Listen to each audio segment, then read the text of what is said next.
It was showdown at Suzuka, and we've got the highlights now from today's Japanese Grand Prix.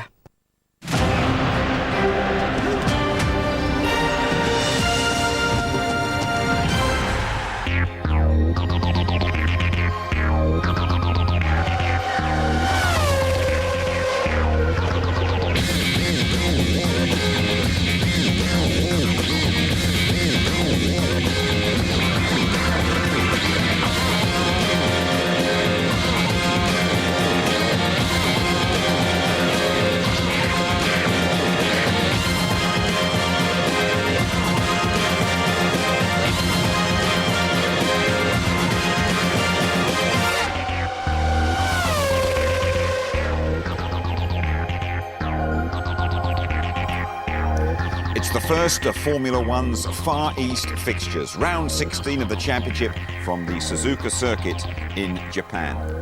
Hello there, good evening. Welcome to our review of today's Japanese Grand Prix. Michael Schumacher leading Mika Häkkinen by 8 points, just 2 races to go. No surprise at all then, they are the only major players in qualifying.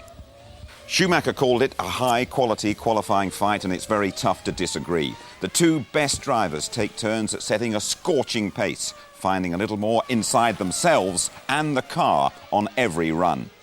But the pole's taken once again by Ferrari. Michael Schumacher just shading Mika Häkkinen's best time by 9 thousandths of a second.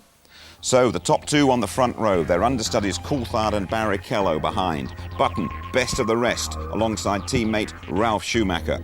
Irvine and Frentzen make up row 4. Villeneuve and Herbert, row 5. The Benettons of Wirtz and Fisichella lead the arrows of De La Rosa and Verstappen. Truly a disappointing 15th ahead of the Prost, Heidfeld and Alesi, and Zonta's BAR, and the Saubers and Minardis. They fail to make any impression and prop up the tail end. Let's get to the Japanese Grand Prix then with your commentators Martin Brundle and Murray Walker.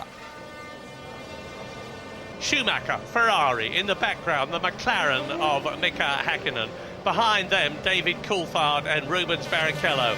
Behind them, Jenson Button, you can just see his Union flagged helmet in the background, and Ralf Schumacher.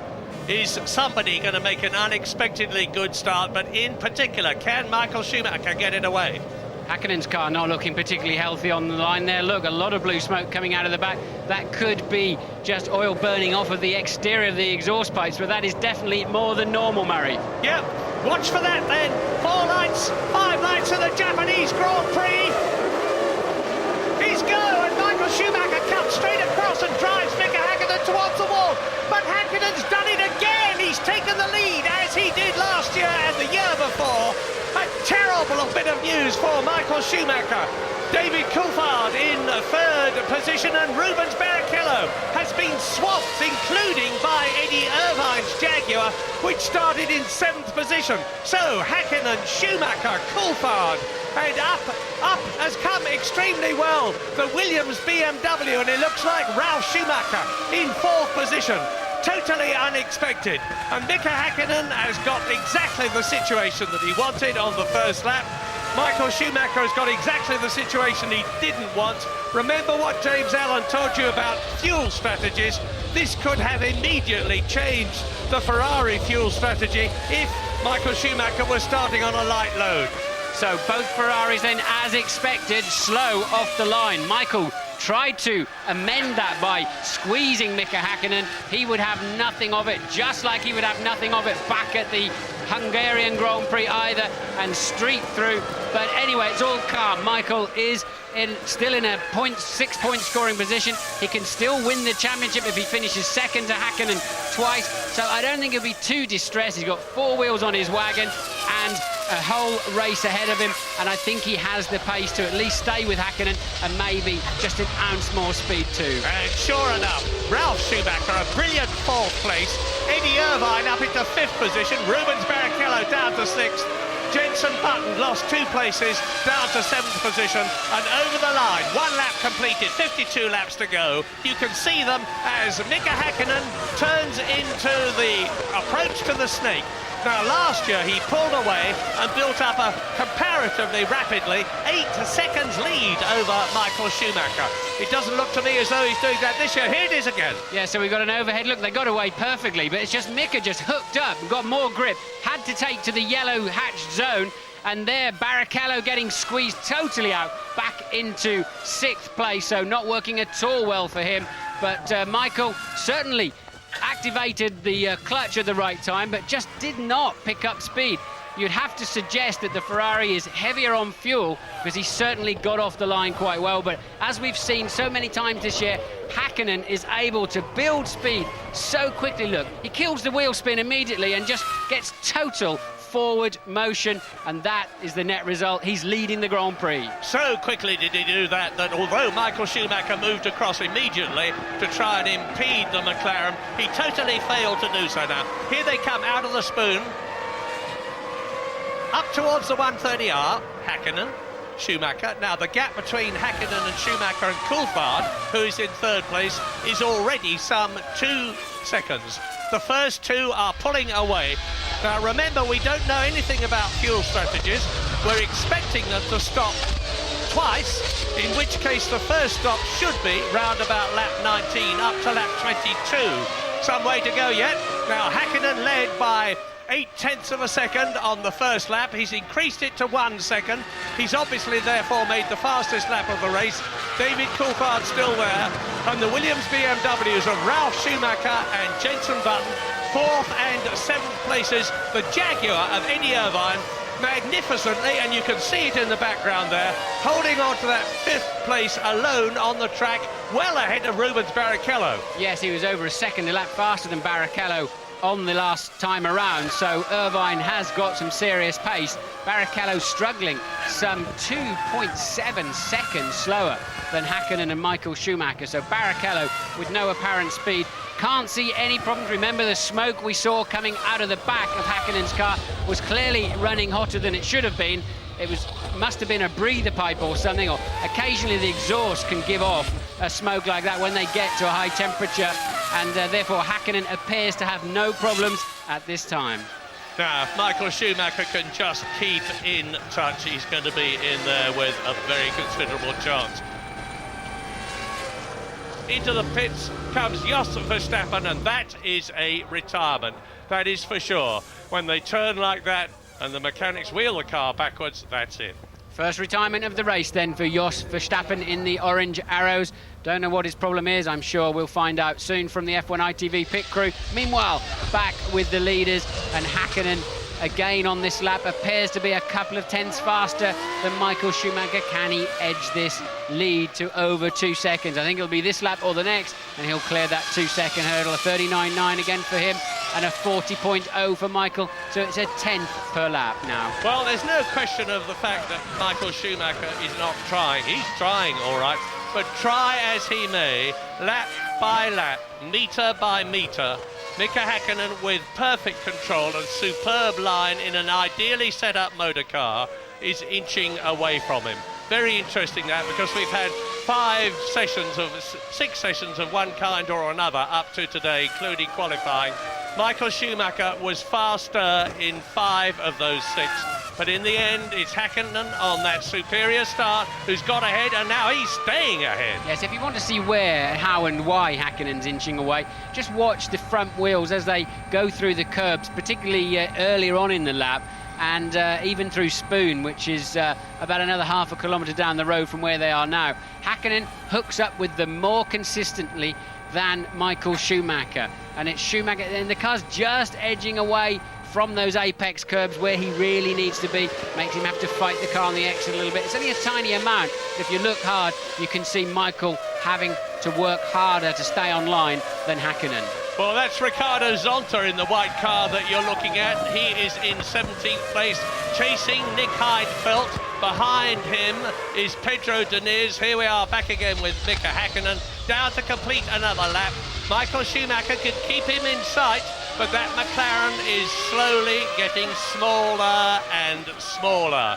Completion of lap 11, 42 laps yet to go. There is the gap.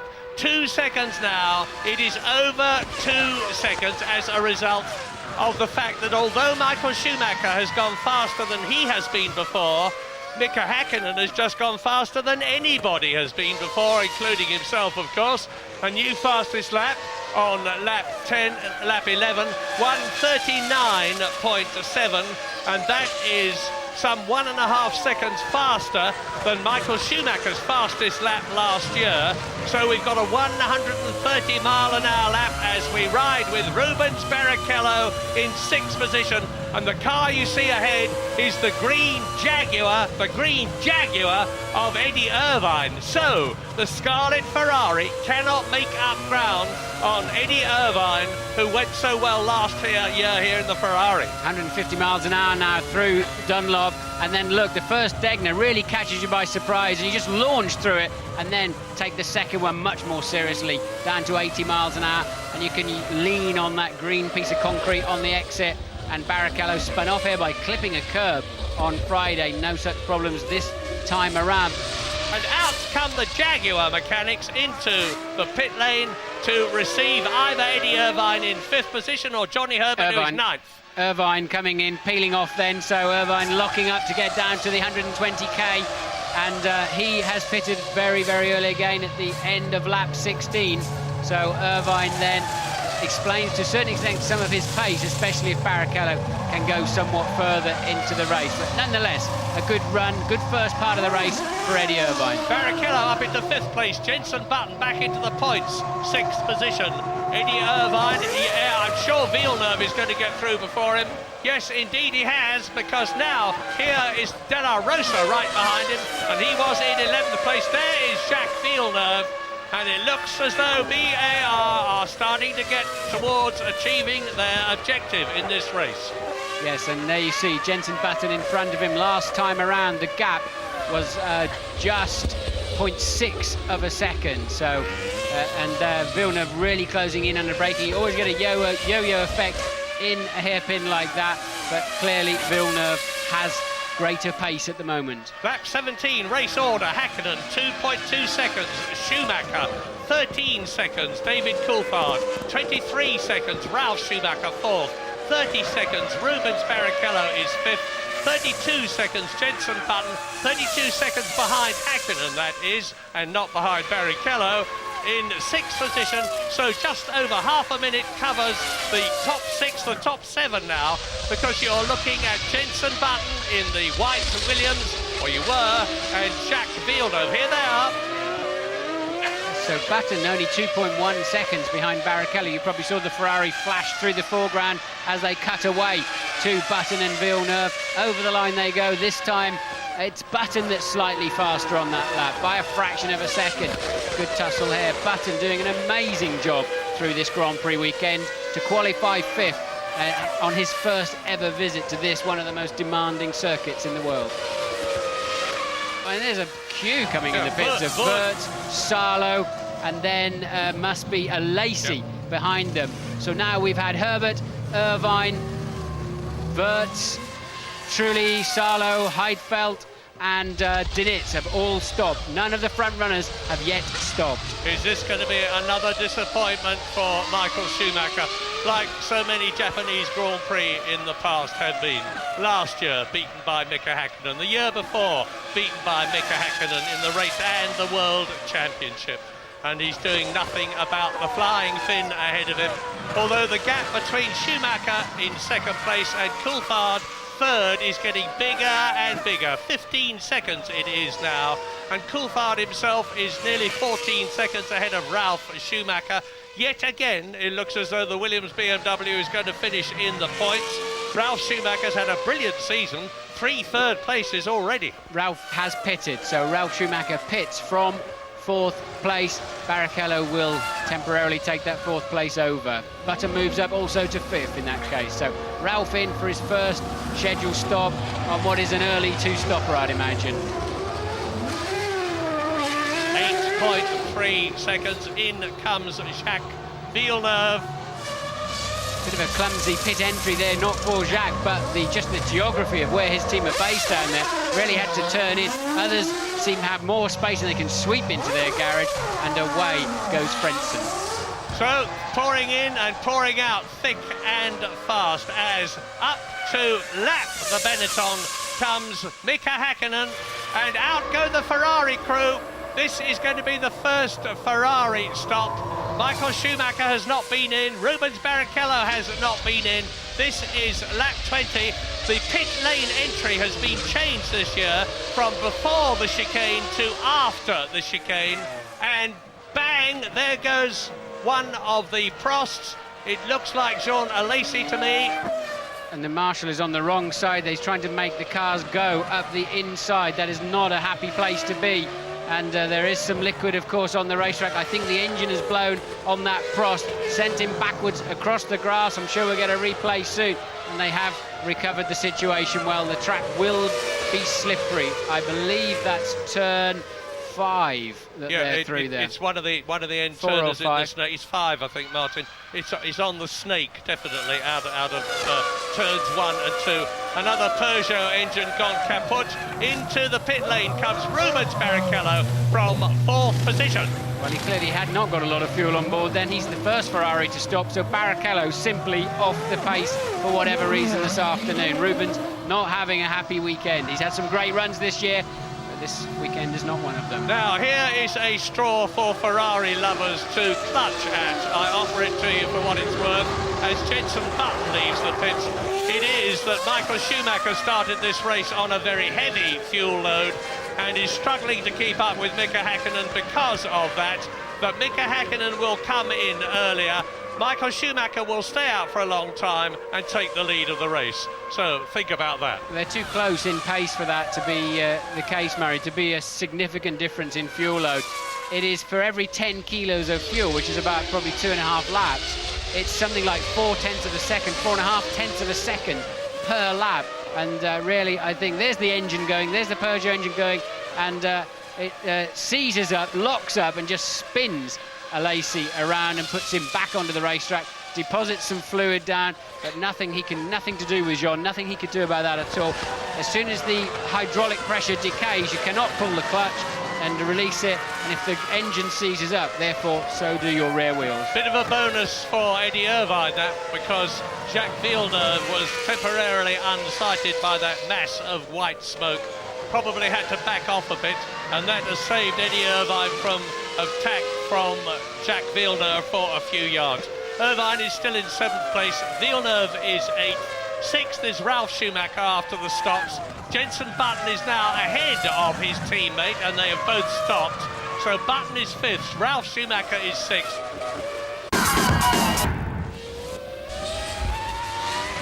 Coming up towards half distance and getting towards the end of the window for a two-stop strategy are still about out on the track, not having come in. Look at the spoon. Häkkinen closing up now. He's taken Heidfeld. He's closing up on Pedro de la Rosa, who is 15th in the Arrows. And here is the first McLaren stop coming up. It'll be on lap 22 out of 53. Off the circuit goes Alex Wurz in 17th position. That's the spoon. And if you keep to the right where he is now, you're away from that very loose gravel, and you can filter your way back onto the track.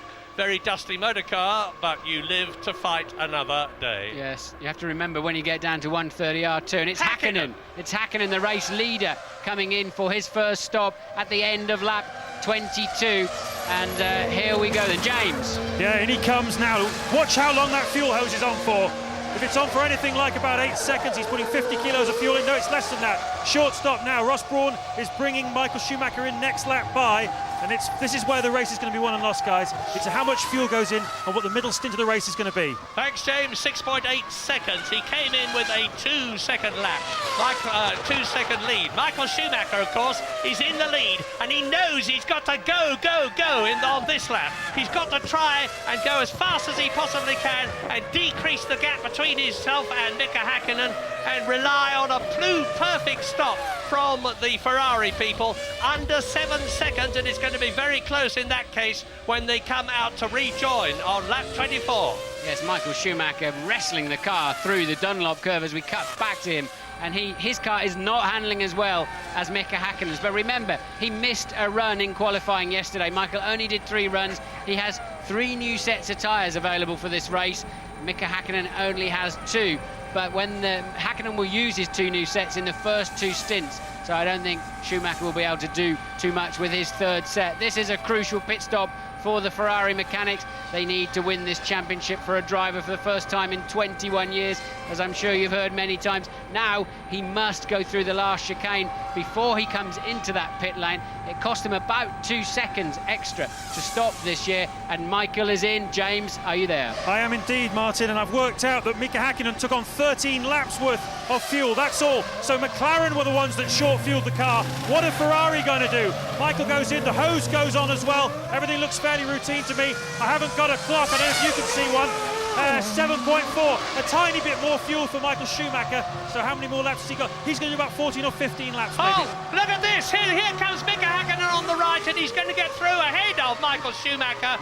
The status quo has been retained almost exactly. I don't know what the time gap is, but it looks like a couple of seconds, maybe a bit more, because Michael Schumacher took 7.4 seconds on his stop, stationary that is, excluding the coming in and leaving, in comparison with Mika Hakkinen 6.8. And as you can see, there are some spots of rain on the lens there. Don't forget that the possibility of rain in this race still exists, and if it happens, it could absolutely transform it. Not much meat left on those tyres, look, and virtually down to slicks on 2/3 of the tyre there for Michael Schumacher. But Hakkinen's outlap was absolutely blistering, incredible.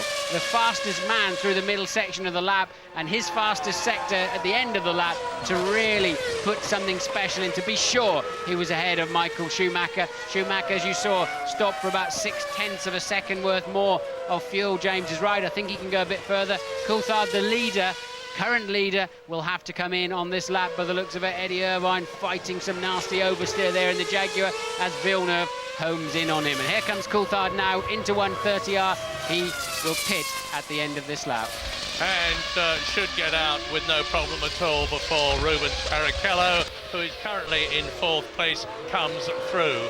And Irvine, as you've seen, is still ahead in the Jaguar of Jacques Villeneuve as David Coulthard comes into the pit lane. Are you there, James? No? So, David Coulthard then, how does his stop compare with Michael Schumacher 7.4, Mika Hakkinen 6.8, and will he get out before Rubens Barrichello? Well, that's the fastest of the top men we've had so far. A superb 6.6 seconds for David Coulthard.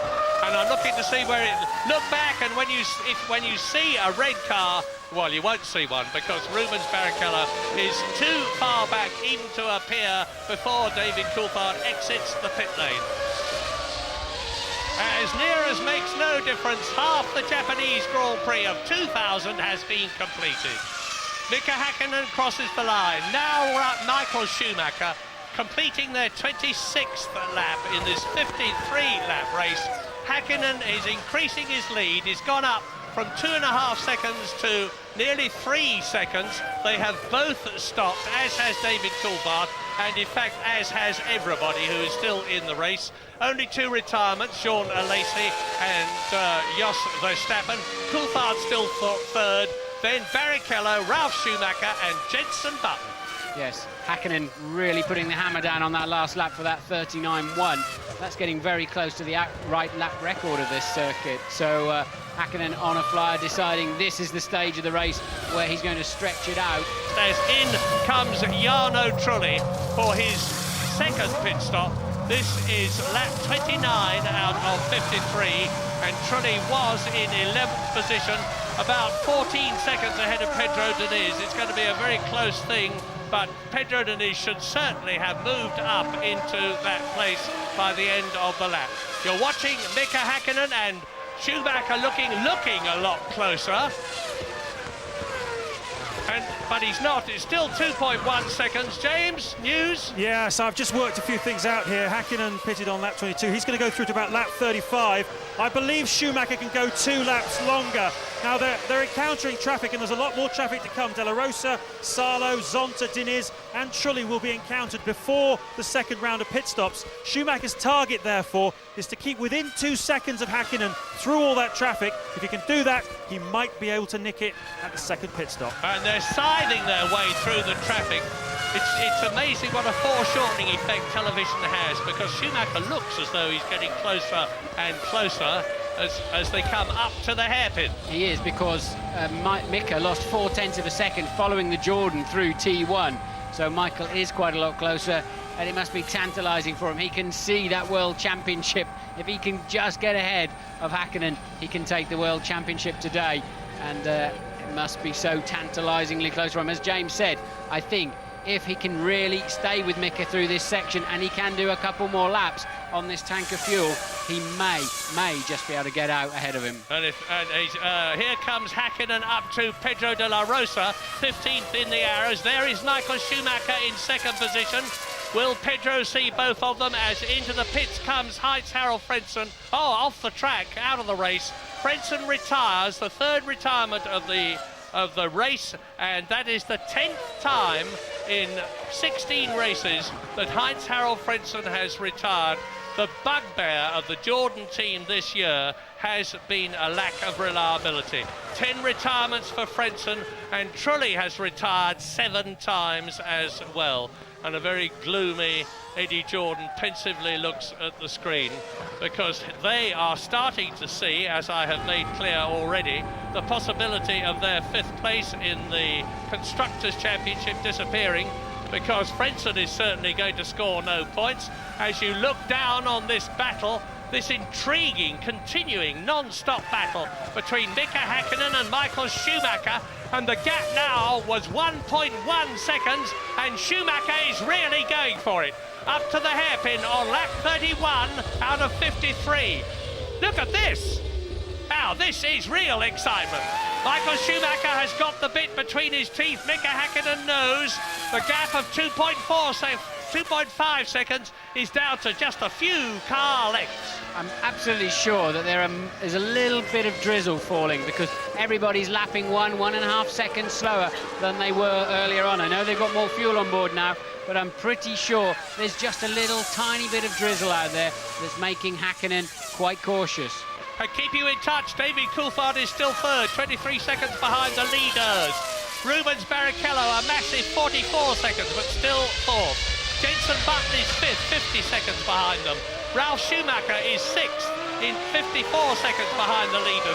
But this is what the crowd is absolutely glued to watching. Over the line, 0.8 of a second. Michael Schumacher closes up on the gearbox of the McLaren Mercedes. Now, whenever we've seen a damp track situation earlier in the year, it's always been the Ferrari that's quickest. They seem to have, despite McLaren's very well-balanced car, the Ferrari seems to thrive more, or maybe their drivers, I don't know what it is, but in these tricky conditions, it's Michael who's always seems to have the upper hand, and right now, I think you're seeing exactly that. And Häkkinen is going to come up behind Zonta, right on the hairpin. No, Zonta lets him through. Blue flag, well done. Now, is Zonta going to realise that Schumacher's behind him? Down to the... Yeah, Zonta should just pull left and give Schumi the line, the racing... Oh, they nearly touched there. Michael cut across back in front of Zonta before he'd cleared him, and they look like the faces of Zonta's right front and Schumacher's left rear must have virtually touched. And as a result of that, up goes the gap from 9 tenths to 1.2 seconds. Mika Häkkinen gained 0.3 of a second. Now watch this again, see how close they get. Michael goes over to take his normal line, and Zonta's just coasting. And look, Zonta having to take to the grass virtually to stop them having an incident there. But if you notice on the cameras now, there's no more spots of rain appearing, and I think the track's beginning to dry out one more time, to be totally dry, that is, and you can see Häkkinen beginning slightly to re-establish himself. And in comes Ralf Schumacher from 6th position for his second pit stop, and as a result of that, Villeneuve moves up into the points in the BAR, and the nearest Jordan behind him is Trulli in 14th position, because Frentzen is out of the race. Yes, gearbox problems for Frentzen apparently, or transmission I should say, to be more precise, for Frentzen, who was the third retirement of this race. So Verstappen out first with gearbox problems, Alesi with the blown engine, and Frentzen with transmission problems too. As out come the McLaren mechanics for a second stop. So Hakkinen, just James. Michael Schumacher takes the lead of the Japanese Grand Prix as Mika Hakkinen comes in.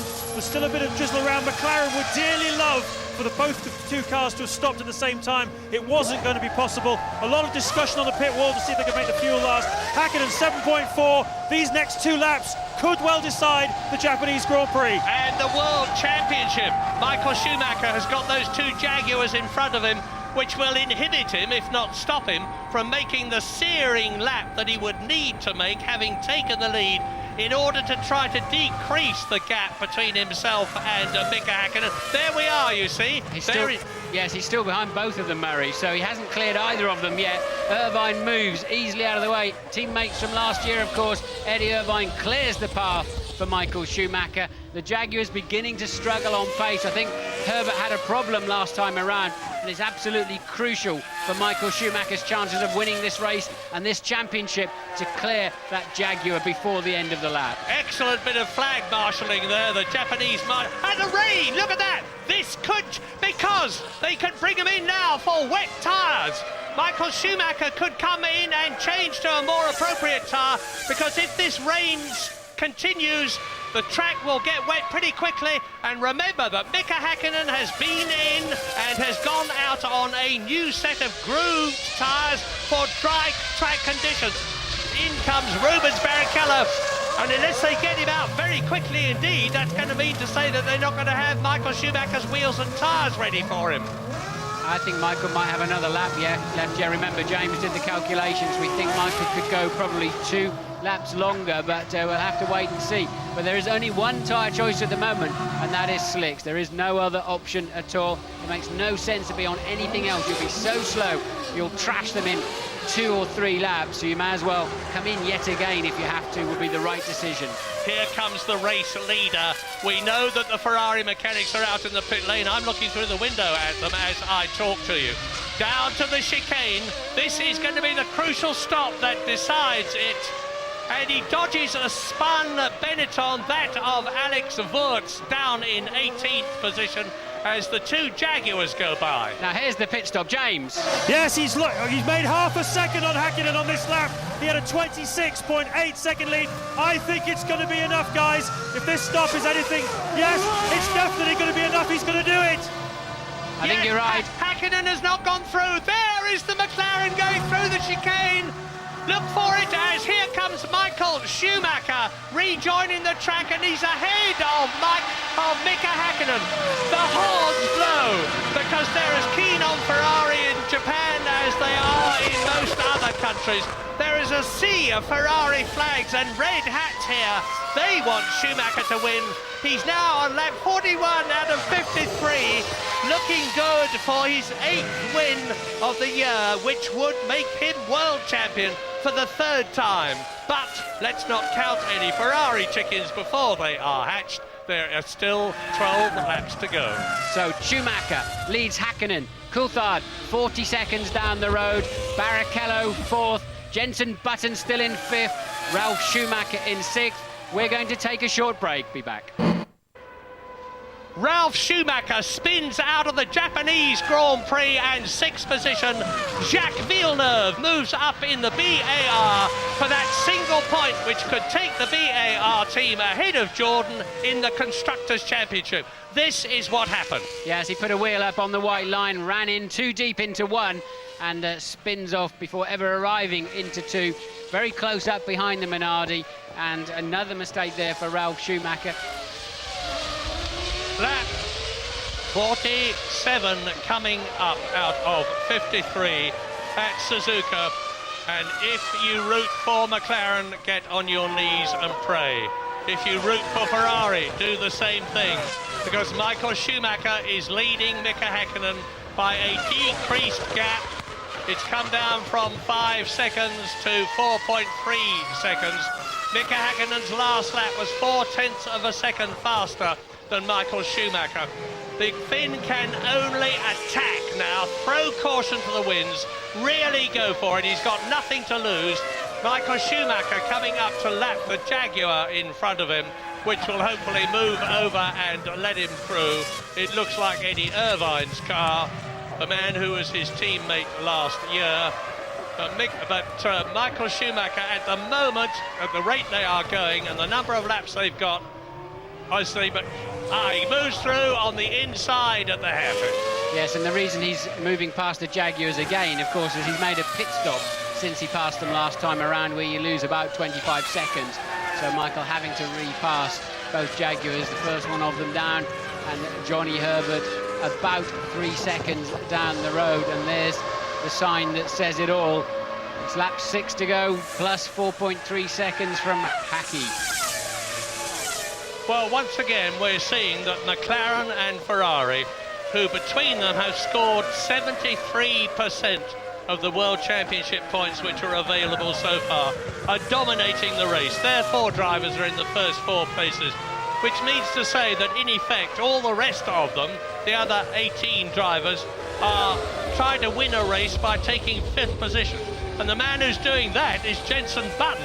And this is the first time he's driven at Suzuka, which is a driver's circuit. So he's effectively leading Division 2, if you like. And he's leading Division 2 by a commanding 20 seconds from Jacques Villeneuve in the BAR. Yet again, the Canadian is going to be in the points. He's had a lot of 4th places this year, and he's had 5th positions as well. He's going to have a 6th position in this race as Michael Schumacher comes round the 130R, down to the chicane again to complete his 49th lap. Well, it would have to rain quite hard for them to be worth coming in for a set of wets. Certainly not looking like that at the moment, but I think with the time left, the laps available, they'd just have to somehow scamper around. But if it really bucketed down, it would be worth coming in for a set of wets. Otherwise, you can fall off the road so easily. Genet there, I would think he's broken down rather than anything else. And Michael Schumacher in to turn 1 for the 50th lap. Lapping 4.5 seconds slower than the fastest lap we've had so far, that of Mika Häkkinen on lap 26, 1 minute 39.2, and that is some 2 seconds faster than the fastest lap we had last year. Let me just remind you how Michael Schumacher got in the lead of this race. Poor start. Mika Häkkinen took the lead despite Schumacher trying to squeeze him out down the right-hand side of the road. And then he just stayed with him, stayed within a couple of seconds. Looked like Häkkinen had a bit more pace in the beginning. And at the first of their 2 scheduled stops, Ferrari put in more fuel.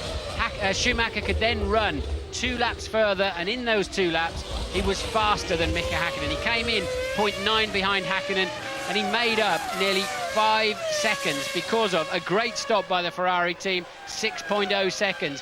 And he was quicker in those 2 crucial laps by another 4 seconds over Mika Häkkinen, and that is why the Scarlet Ferrari is running at the front of the field now by 5.8 seconds. It seems like Häkkinen has probably given up the chase. Coming up to the 130R and the chicane again to complete 51 laps to start his 52nd and last lap, but one. That's how slippery it's getting. It's so difficult to hear the throttle because the Japanese director leaves another system open somewhere. You can hear all sorts of engine noises, but Michael Schumacher there getting a nasty wobble on the exit of 130R, and that will surprise him. That'll give him a bit of a wake-up call too, because you would not normally expect the car to be out of shape there. Remember how he had that wake-up call at Indianapolis when he actually spun as he was coming in the closing laps of the race and managed to recover it. James, what's your news? Murray, it's unbelievable. The Ferrari mechanics have got their hands together as if they're in prayer. They're 2 laps away from the dream. And the man who's most uncomfortable of all is Willy Weber, Michael Schumacher's manager. Not only does he stand to make hundreds of millions of dollars if this comes off, I'm told, of course, 2 times he made some Michael Schumacher world champion caps, and both times Schumacher failed to win the championship. This time I just asked him, where are the caps, Willy? He said, this year we didn't make no caps. Well, let me tell you this. If Michael Schumacher wins this race, and he's not far off starting his last lap, it will not just be down to Michael Schumacher. Formula One is a team event. It will be down to a lot of other people. Luca Di Montezemolo, the boss of Ferrari, who has supported them through thick and thin. Jean Todt, the little Frenchman, who is the team manager, who has led the Ferrari revival. Ross Brawn, the English technical director, who has done a fantastic job in terms of not only developing the cars, but race strategies. and by no means least, South Africa's Rory Byrne, who sits patiently in Italy, and we very seldom see him at races. The man who designed the winning Benettons for Michael Schumacher when he was double world champion, and has now designed the winning Ferraris. The wind tunnel experts at Maranello, all the people in Italy who produce these magnificent motor cars. And Formula One will rejoice, the world will rejoice if Ferrari wins it. They richly deserve to. I can see a national holiday in Italy coming up at the end of this flying lap if Michael Schumacher keeps it all pointing in the right direction. And certainly no sign of any further heavier rain. So Michael then with about 3.5 miles to go to his third Formula One World Championship. Can they believe it? Out come the Ferrari mechanics to greet home their ultimate hero, Michael Schumacher. The Japanese are following the Germans here with their air horns and giving it lots and lots of welly, the maximum amount of noise. You are about to see Germany's Michael Schumacher in Italy's Ferrari become world champion. Häkkänen's just done the fastest first sector of the race. Häkkänen, the gap down to 4.2. He will not let Michael Schumacher relax and enjoy. Look, in the background there's not enough time for him to do anything, but he's going to keep Michael honest all the way to the checkered flag. Michael starting to coast because he does not want to push his luck on this tricky, slimy racetrack, and Häkkinen is saying, right, I'm going to make you really work all the way to the line. But I don't think Häkkinen has enough time left. Clearly, he does not have enough time left to spoil Michael Schumacher and Ferrari's party. But it shows what a worthy double world champion Mika Häkkinen is. He refuses to give up. A magnificent race for Häkkinen, a superb race for McLaren, but a brilliant race for Michael Schumacher, who exits the chicane for the 53rd and last time to win the 2000 Japanese Grand Prix and the World Championship for the third time, to give Ferrari and Italy their dream. And look, he knows it. He is absolutely beside himself with joy. He contained himself. You heard Martin say how nervous he was at the beginning of the race. But his ultimate dream has been succeeded. He can now let the emotion flood. And when he gets out of this car, he will be out of the cockpit, over to the mechanics, to greet them and thank them for everything they've done. Well, the floodgates have broken for Ferrari. It's a well-deserved victory. So Michael Schumacher, the new world champion, and now with 3 wins, the most successful driver in the history of the Japanese Grand Prix. Mika Häkkinen losing his title once again. The championship is decided in Suzuka.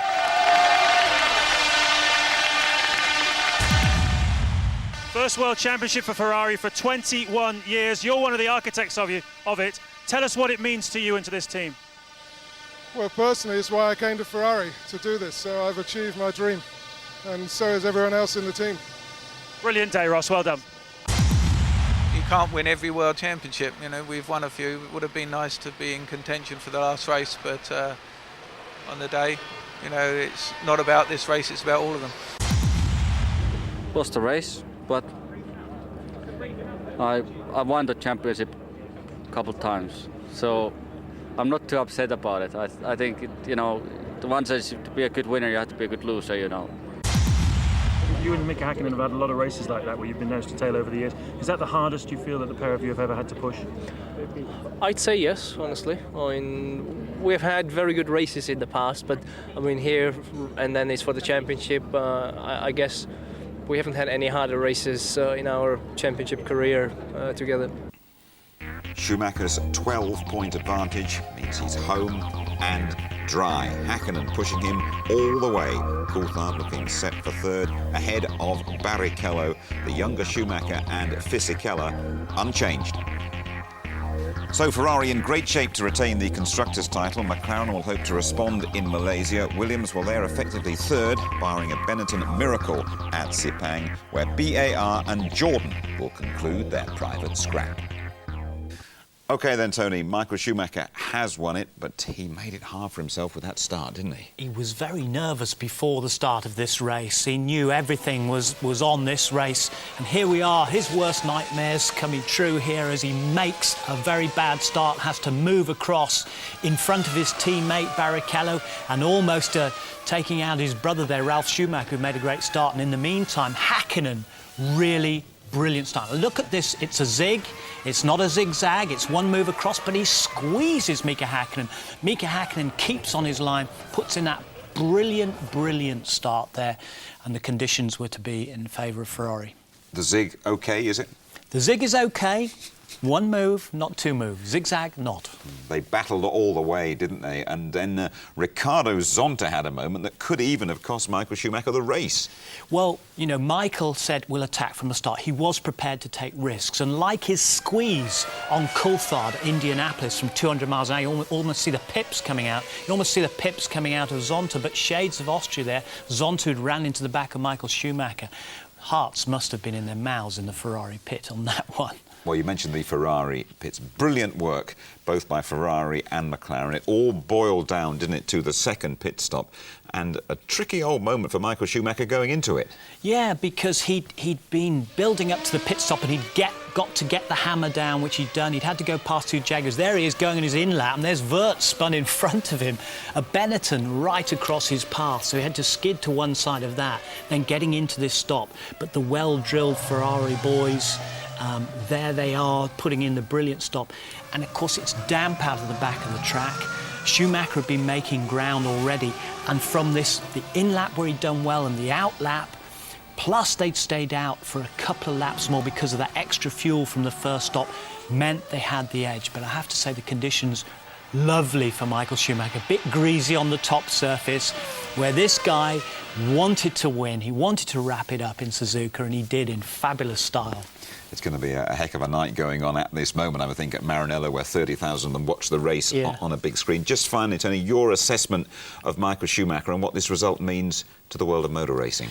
Well, after nearly 5 years of toil, he's achieved it, his holy grail, obviously sticking with Ferrari. For the whole of motorsport worldwide, this is great. First time in 21 years they've done it. It's just fantastic, it's brilliant. And he's won 8 races this season. Yes, he's won 8 races, and that makes him the highest number of winners for Ferrari since Ascari, 52-53. It was 7 the previous record, so more history for Michael Schumacher. Thanks, Tony. And here's your complete Suzuka rundown. Michael Schumacher becomes a triple world champion. Häkkinen posting the fastest lap as he hands over his crown. Third equals Coulthard's best at Suzuka. Barrichello, well, he's having his best season ever. Button, very impressive in his penultimate drive for Williams. Villeneuve scoring a precious point for BAR. Both Jaguars, Herbert and Irvine, firmly in the top 10. Zonta, well, he gave Schumacher a real scare. Salo, the first Sauber home, followed by teammate Deniz. Then De La Rosa, Trulli 13th, that's disappointing. So is 14th for Fisichella. Mazzacani, the last official finisher. Genet's engine failed, Ralf Schumacher spun off. Heidfield's rear suspension, that went. Wirtz, another spinner. Transmission failure for Frentzen. Alace's Prost blew in spectacular fashion. A faulty gearbox finished for Verstappen in the orange arrows. In a couple of weeks, it is all over in Malaysia, qualifying 11:45 on the Saturday morning. Race coverage starting 7:45 on Sunday, the rerun at 2:10, and highlights just before midnight. What a weekend it has been for German sport. Triumphs at Wembley and at Suzuka. We salute Michael Schumacher, champion of the world for the 3rd time. Good night to you all.